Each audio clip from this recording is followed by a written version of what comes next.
So hi guys, ఈరోజు అయితే నేను శాండ్విచ్ చేసుకుంటా చూసేయండి. ఫస్ట్ అయితే ఆనియన్స్ ఇంకా టొమాటోస్ చిన్నగా చాప్ చేసేసుకున్నా. నెక్స్ట్ అయితే కొత్తిమీర వాటర్లో వేసుకున్నా. కొత్తిమీర వాటర్లో ఎందుకు వేస్తారు? అందులో మడ్ ఆర్ సాయిల్ పార్టికల్స్ ఏవైతే ఉంటాయో అవన్నీ కిందికి వెళ్ళాలి. నెక్స్ట్ అయితే ఇక్కడ కొత్తిమీర కేర్ఫుల్గా తీసుకెళ్ళి నేనైతే ఆనియన్స్ ఇంకా టొమాటోస్లో వేసాను. మనకు కావాలంటే పచ్చిమిర్చి వేసుకోవచ్చు, బాగుంటుంది టేస్ట్. నేనైతే ఇక్కడ వేసుకోలేదు. ఇదైతే మనం ఈవినింగ్ స్నాక్స్ లాగా ట్రై చేయొచ్చు, బాగుంటుంది. నెక్స్ట్ అయితే కావాల్సినంత ఉప్పు కారం వేసేసుకోవాలి. తర్వాత దాని మీద ఒక క్యాప్ ఆర్ ప్లేట్ పెట్టేసి బాగా షేకి చేయాలి. ఇలా కనిపించాలి, అది అప్పుడే బాగుంటుంది టేస్ట్. నెక్స్ట్ అయితే స్టవ్ ఆన్ చేసేసుకొని ప్యాన్ పెట్టేసాను. దాని మీద ప్యాన్ కొంచెం హీట్ ఎక్కిన తర్వాత ప్యాన్లో నేనైతే కొంచెం గీ వేసుకున్నాను.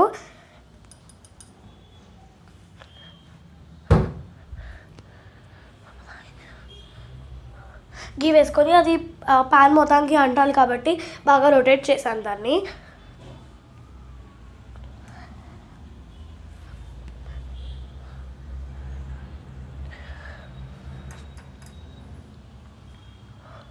నెక్స్ట్ అయితే ఇక్కడ పెద్ద స్పూన్ తీసుకున్నాను, ఎందుకంటే నాకు స్టవ్ దగ్గర దట్టు చిన్న ప్యాన్ కాబట్టి చాలా భయం. సో పెద్దది తీసుకొని ఆ బ్రెడ్ 2 sides మంచిగా రోస్ట్ చేసుకోవాలి మనం. ఇక్కడ ఏదో ట్రై చేశాను కానీ అది వర్కౌట్ అవ్వలే. నెక్స్ట్ ఇది బ్రెడ్ ఇలా టోస్ట్ చేసుకోవాలి మనం, అప్పుడే టేస్ట్ బాగుంటుంది. ఇంకొంచెం చేసుకోవచ్చు బట్ దాన్ని మాడగొట్టద్దు. నెక్స్ట్ అయితే మనం ఇక్కడ చేసుకున్న స్టఫ్ పెట్టుకొని దాన్ని బాగా పెట్టేసుకొని ఆల్ సైడ్స్ పైనుంచి ఇంకో బ్రెడ్ పెట్టా. అంతే, బాయ్ బాయ్.